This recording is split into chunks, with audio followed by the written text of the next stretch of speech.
넌 재산 노린 가짜 효도야. 유산 15억은 너 같은 며느리가 가져갈 돈이 아니야. 당장 이 집에서 나가. 그때였습니다. 제가 30년을 바친 시아버지 장례식장에서 저는 세상에서 가장 잔인한 비수가 꽂히는 소리를 들었습니다. 눈앞이 캄캄해졌습니다. 신우이 희경이의 얼굴은 분노로 시뻘겋게 달아올라 있었습니다. 장례식장의 싸늘한 공기와 짙은 향 냄새가 희경이의 악다구니와 함께 저를 짓눌렀습니다. 도대체 신우이는 왜 저를 이렇게까지 몰아붙이는 걸까요?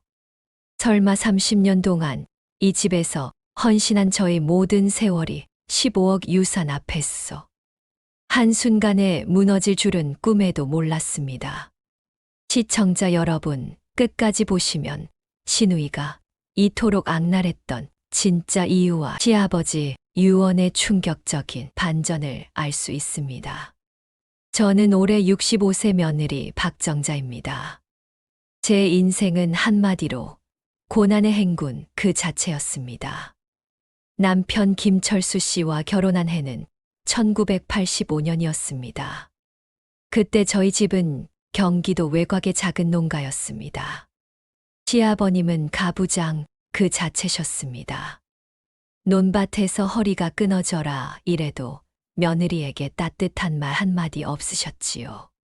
시어머님은 저의 유일한 버팀목이었지만 제가 시집 온 지 10년 만에 먼저 세상을 뜨셨습니다.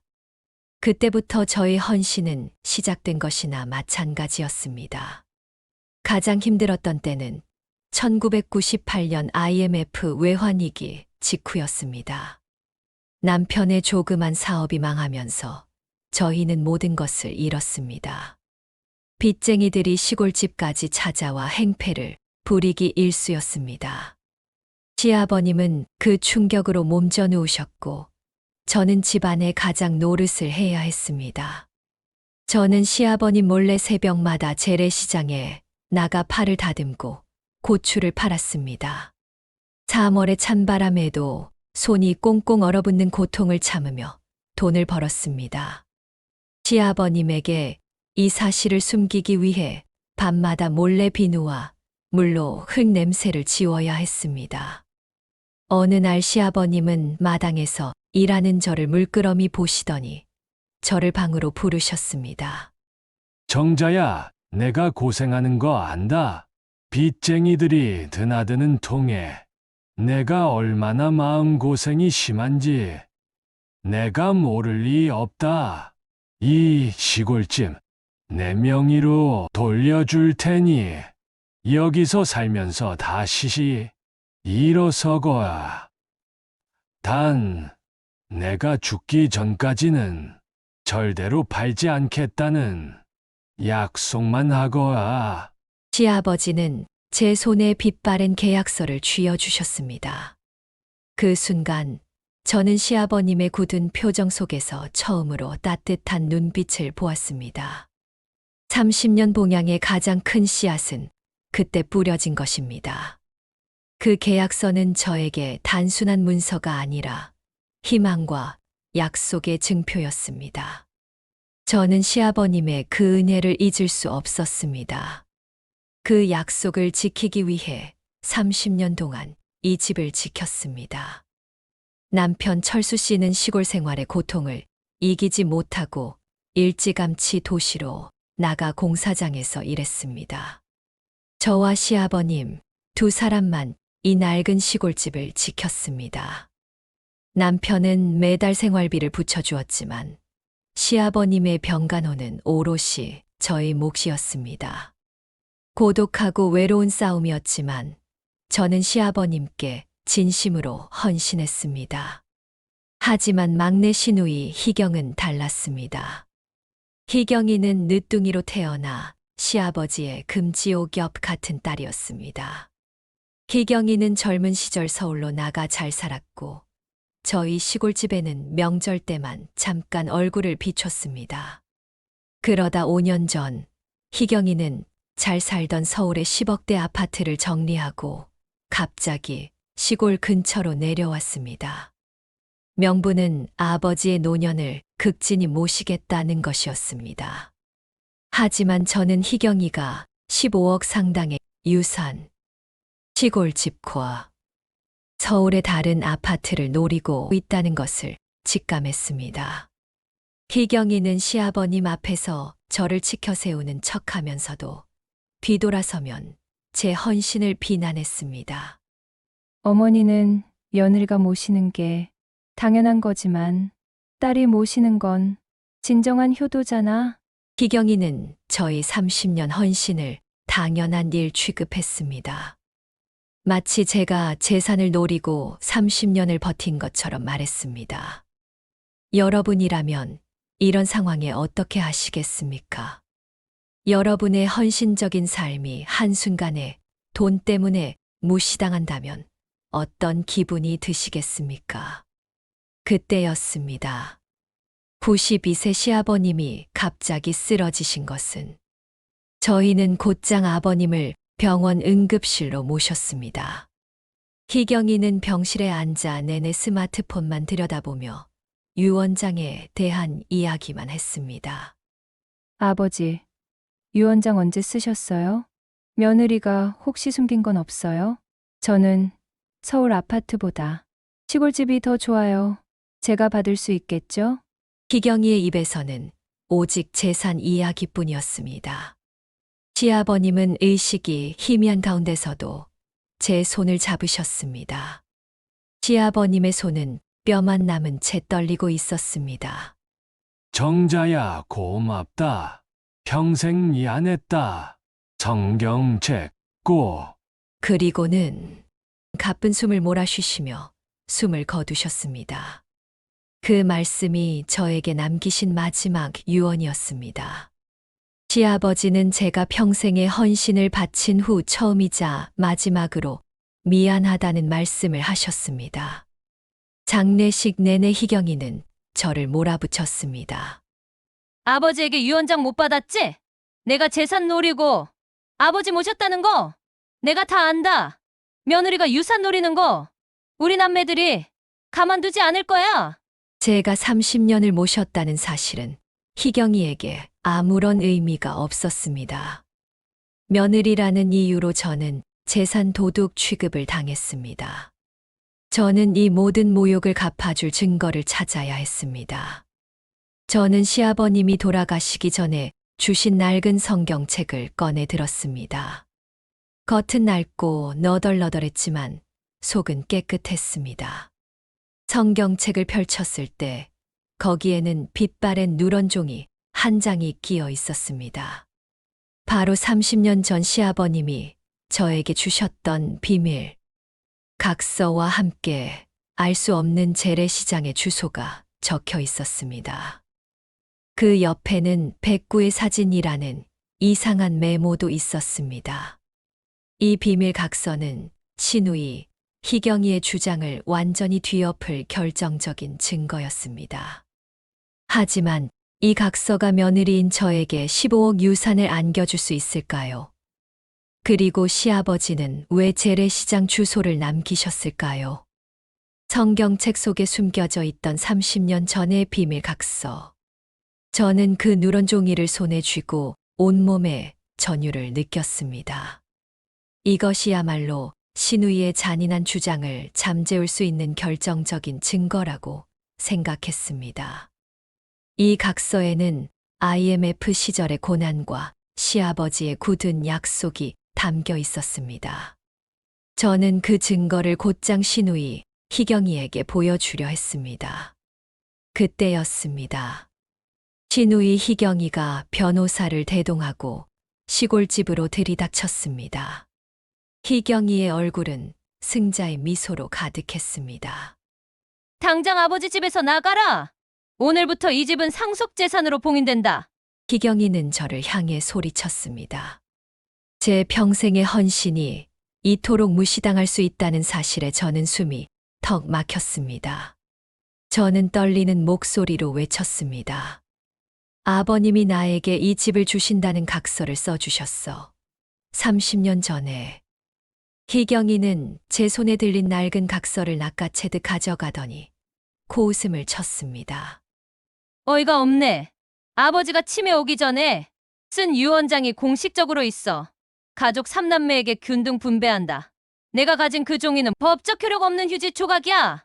희경이는 각서를 마루 바닥에 내던졌습니다. 제가 30년을 봉양하며 받았던 유일한 증표가 발밑에서 짓밟혔습니다. 변호사까지 나서서 희경이의 주장을 거들었습니다.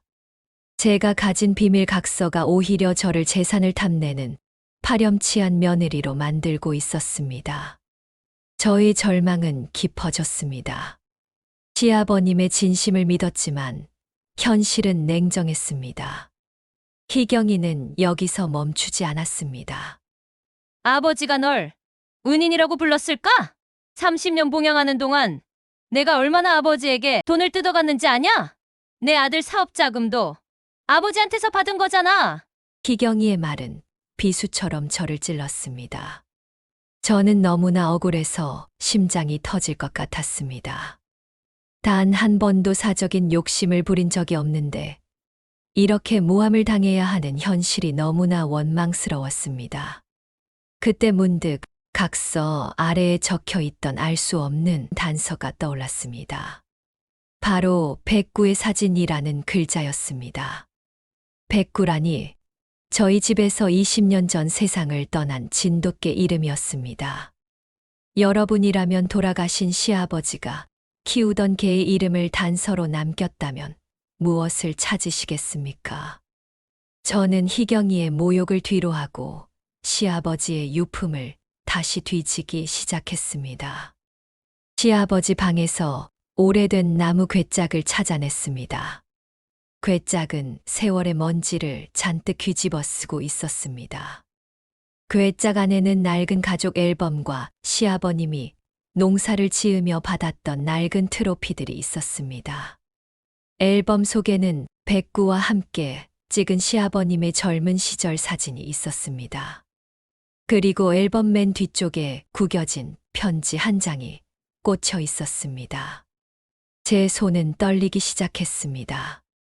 편지에는 정자야, 내가 이 편지를 읽을 때쯤이면 나는 세상에 없을 것이다. 30년 전 너에게 이 집을 주겠다고 약속했을 때 사실 이 집은 내가 아니라 다른 사람의 소유였다.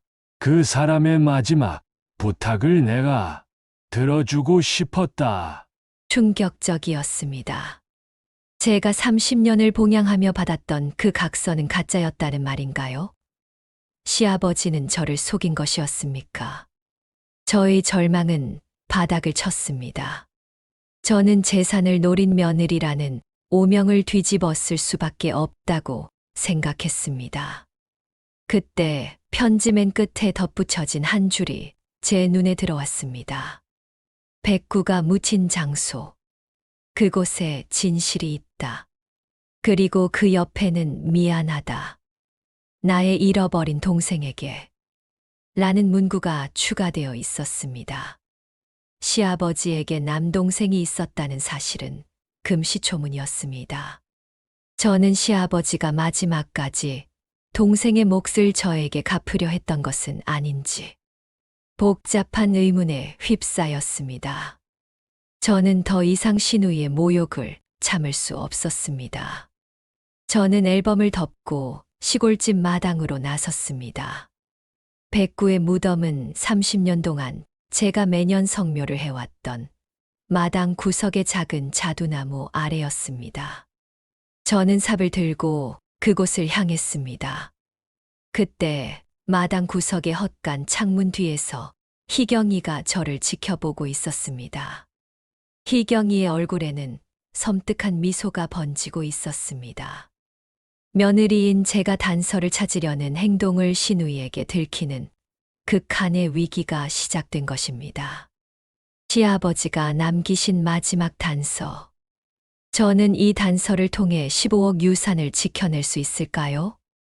그리고 30년 봉양의 진실을 시누이에게 증명할 수 있을까요?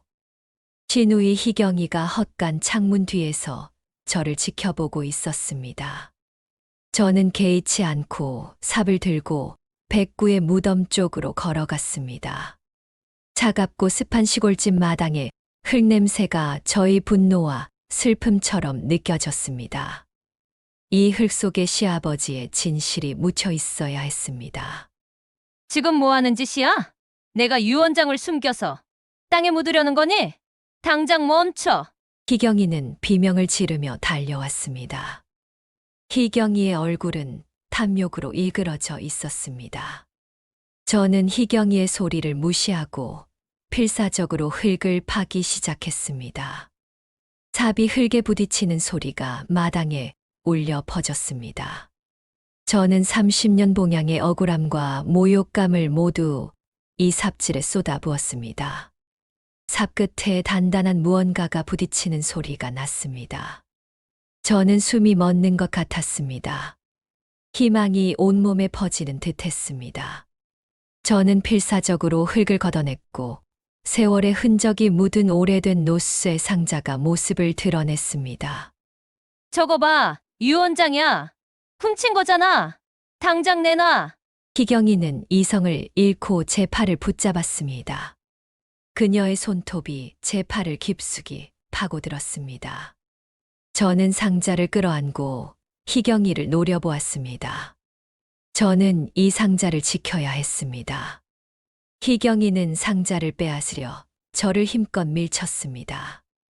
저는 시골집 마루로 넘어지면서 낡은 나무 계단에 머리를 부딪혔습니다. 아, 하는 비명과 함께 날카로운 통증이 온몸을 휘감았습니다. 엄마! 누나! 당장 멈춰! 그때 남편 철수 씨가 숨을 헐떡이며 서울에서 급히 도착했습니다. 하지만 이미 늦었습니다. 희경이는 틈을 타 노쇠 상자를 낚아채 시동을 걸고 마을 입구로 쏜살같이 사라져 버렸습니다. 저는 마루에 쓰러진 채 희경이에 멀어져 가는 자동차 소리를 들었습니다. 15억 유산을 담은 유언장이라고 추정되는 상자가 신우이 손에 넘어갔습니다. 저는 이 절망적인 상황에 무릎을 꿇고 주저앉았습니다. 이제 정말 끝이구나. 30년이 아무 의미가 없었구나. 눈물이 멈추지 않았습니다. 여러분이라면 이 절망 속에서 어떻게 다음 행동을 결정하시겠습니까? 남편 철수 씨는 저를 부축하며 연신 내가 미안해.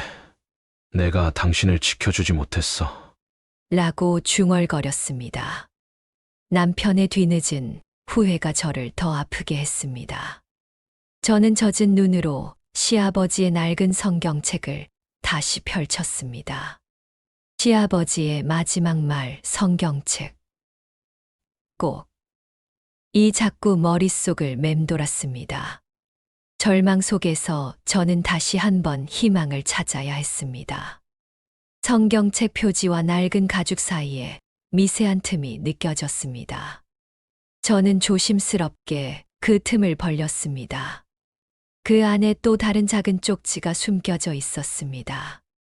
낡은 종이었지만 글씨는 또렷했습니다. 쪽지에는 이렇게 적혀 있었습니다. 유언장은 법원에 이미 공증되어 있다. 내가 이 각서와 함께 김 변호사를 찾아가면 내가 왜 너에게 모든 재산을 남겼는지 알게 될 것이다. 고맙다. 나의 잃어버린 친동생을 대신하여. 충격적인 반전이었습니다. 희경이가 훔쳐간 노쇠 상자 속에는 진짜 유언장이 없었던 것입니다.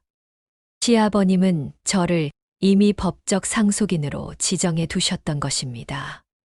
그리고 잃어버린 친동생이라는 새로운 비밀이 드러났습니다. 저는 단순한 며느리가 아니라 시아버지의 평생의 빚을 갚아줄 은인으로 인정받고 있었습니다. 저는 온몸에 힘이 솟는 것을 느꼈습니다. 하지만 희경이가 훔쳐간 노쇠의 상자 속에는 시아버지가 30년 헌신의 대가로 남기려 했던 또 다른 중요한 증거물이 들어있을 가능성이 높았습니다. 그 증거물은 희경이에게 넘어가면 안 되었습니다. 저는 남편의 손을 잡고 외쳤습니다. 여보, 유 원장은 이미 법원에 공증되어 있어요. 희경이가 훔쳐간 상자 속에도 중요한 비밀이 있어요. 당장 서울로 올라가요. 김 변호사를 만나야 해요. 희경이를 막아야 해요. 남편 철수 씨는 제 얼굴에 흙을 닦아주며 단호한 표정으로 말했습니다. 알았어, 정자야. 이제라도 당신 마음을 알게 되어서 정말 미안해. 같이 가자. 이번에는 내가 반드시 당신을 지킬게. 절망 속에서 찾은 법원 공증이라는 확실한 희망. 하지만 신우이 손에 넘어간 노쇠 상자 속의 비밀과 잃어버린 동생이라는 새로운 사실은 더 큰 위기를 예고했습니다. 과연 저희 부부는 김 변호사를 통해 시아버지의 진정한 유언을 세상에 밝히고 신우이의 악행을 멈추고 15억 유산을 지켜낼 수 있을까요? 저는 남편 철수 씨와 함께 곧장 서울에 김 변호사 사무실로 향했습니다. KTX 안에서 남편은 제 손을 놓지 못하며 30년간의 자신의 유약함과 방관을 눈물로 사죄했습니다. 정자야, 내가 당신의 헌신을 믿지 못한 벌이야. 당신이 흘린 눈물을 나는 평생 모르고 살았어. 지금이라도 늦지 않았어. 내가 반드시 당신의 명예를 되찾아 줄게. 남편의 진심 어린 참회는 저희 30년 외로움을 따뜻하게 안아주는 것 같았습니다. 김 변호사 사무실이 있는 서울 중심부의 빌딩은 웅장했습니다. 변호사는 저희가 도착하기 직전에 이미 신우이 희경이가 다녀갔다고 말했습니다. 희경이는 노쇠 상자를 들고 와 자신이 진정한 상속자임을 주장했지만 변호사는 희경이의 무리한 주장을 일축했다고 합니다. 그녀는 분노에 차서 돌아갔다고 했습니다. 김 변호사는 침착하게 공증된 유언장 사본을 펼쳐 보였습니다. 시아버님께서 이미 6개월 전 공증을 통해 모든 재산을 며느리 박정자 씨에게 상속한다는 최종 유언장을 남기셨습니다. 15억 유산이 온전히 저에게 상속된다는 통쾌한 소식이었습니다. 저는 안도의 한숨을 내쉬었지만 아직 해결되지 않은 잃어버린 동생의 비밀이 마음에 걸렸습니다. 변호사는 시아버님이 숨을 거두시기 전 남기신 마지막 육성 증언 영상을 틀어주었습니다. 시아버님은 떨리는 목소리로 잃어버린 친동생인 순영이에 대한 평생의 한을 고백했습니다.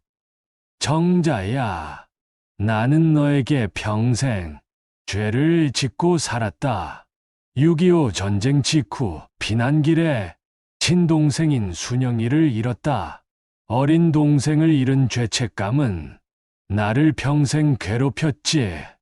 내가 시집 왔을 때 나는 어린 순영이의 억척스럽고 헌신적인 모습을 너에게서 보았다. 정자가 30년 동안 이 집에서 헌신하는 것을 보며 나는 너를 단순한 며느리가 아닌 하늘이 내게 보낸 순영이의 대리인이라 생각했다. 시아버님의 유언은 이어졌습니다. 내가 가진 노쇠 상자 속에는 순영이의 낡은 사진과 생명보험 증서가 들어있을 것이다. 내가 평생 모은 돈으로 순영이 명의로 가입한 보험이다. 그 돈은 내가 30년 동안 흘린 눈물과 땀, 그리고 잃어버린 내 동생의 몫에 대한 보상이다. 절대 자식들에게 주지 마. 너 자신을 위해 써라. 저는 눈물로 시아버님의 진심을 깨달았습니다. 제가 30년 봉양의 대가로 받은 것은 단순히 15억 유산이 아니었습니다. 시아버지는 저의 헌신을 가족의 빚으로 여기고 저를 진정한 혈육으로 받아들여 주셨던 것입니다. 그때 문이 쾅 하고 열리며 신우이 희경이가 흙먼지가 묻은 노스의 상자를 들고 다시 변호사 사무실에 들이닥쳤습니다. 희경이는 상자를 변호사 책상에 던지며 절규했습니다. 변호사님, 아버지가 분명히 이걸 제게 주셨어요. 여기 유언장이 있잖아요. 내게 유리한 유언장이 분명해. 당장 공개해. 희경이의 목소리는 울음으로 갈라져 있었습니다. 변호사는 희경이의 비이성적인 행동에 눈썹 하나 까딱하지 않고 노스의 상자를 열었습니다. 상자 안에는 희경이의 탐욕과는 전혀 다른 빛바랜 어린 소녀의 사진과 생명보험 증서가 들어 있었습니다. 희경이는 그것들을 집어 던지며 소리쳤습니다. 이게 뭐야? 내 15억 유산은 어디 갔어? 언니, 당신이 유언장을 바꿨지? 변호사는 희경이에게 공증된 최종 유언장의 사본과 시아버지의 육성 증언 파일을 들려주었습니다. 나의 친동생을 대신하여 라는 시아버지의 고백이 사무실에 울려 퍼지자 희경이는 마치 망치로 머리를 맞은 듯 그 자리에 주저앉았습니다. 그녀는 30년간 며느리 언니를 괴롭혔던 자신의 파렴치한 행동과 아버지의 진정한 마음을 동시에 깨닫고 숨을 헐떡였습니다. 저는 희경이에게 다가갔습니다. 희경아, 이 노스의 상자 속에 아버님의 진정한 마음이 담겨 있어. 아버님은 30년 전에 당신이 내게 보여준 배신감과 탐욕 때문에 유산을 남기지 않으신 게 아니야. 아버님은 당신이 돈 때문에 흔들리는 모습을 보이지 않기를 바라셨던 거야. 아버님은 마지막까지도 당신을 사랑하셨어. 저는 노스의 상자 속 생명보험 5천만 원을 꺼내 희경이 손에 쥐어주었습니다. 이 돈은 시아버님이 평생 비밀리에 모아두신 돈이야. 나는 이 돈을 받지 않을게. 당신이 이 돈을 가지고 새롭게 시작해. 그리고 앞으로는 가짜 효도가 아닌 진정한 마음으로 어머니를 모시든 나를 생각해줘. 희경이는 제 발 앞에 무릎을 꿇고 통곡했습니다. 언니, 제가 언니를 모욕했어요. 30년 헌신을 돈으로 평가했어요. 제발 용서해 주세요. 제가 잘못했어요. 언니가 진짜 가족이에요. 희경이의 절규하는 눈물과 진심, 어린 용서를 구하는 모습에 저의 30년 묵은 억울함과 한이 눈 녹듯 사라졌습니다. 남편 철수 씨는 저와 희경이를 끌어안고 함께 울었습니다. 정자야, 희경아, 내가 두 사람에게 진 빚은 평생 갚아도 모자라. 이제 우리가 진짜 가족이 되자.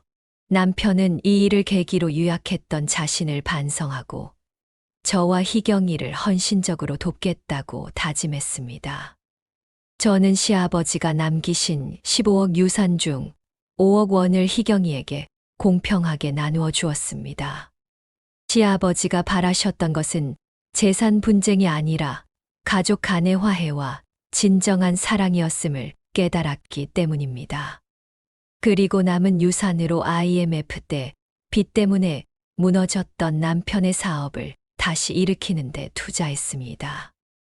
남편은 과거의 실패를 교훈 삼아 정직하고 성실한 사업가로 다시 태어났습니다. 헌신은 배신을 이겼고 사랑은 탐욕을 이겼습니다.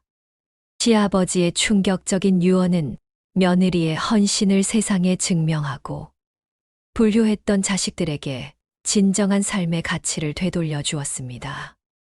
저희 가족은 물질적인 부를 넘어 사랑과 용서라는 가장 값진 유산을 상속받았습니다. 오늘 이야기는 어떠셨나요? 혹시 여러분도 가족에게 진심을 숨기고 오해받았던 경험이 있으신가요? 여러분의 소중한 사연도 댓글로 남겨주시면 큰 힘이 될 것입니다. 좋아요와 구독 잊지 마시고 시니어 여러분, 항상 건강하고 행복하세요. 감사합니다.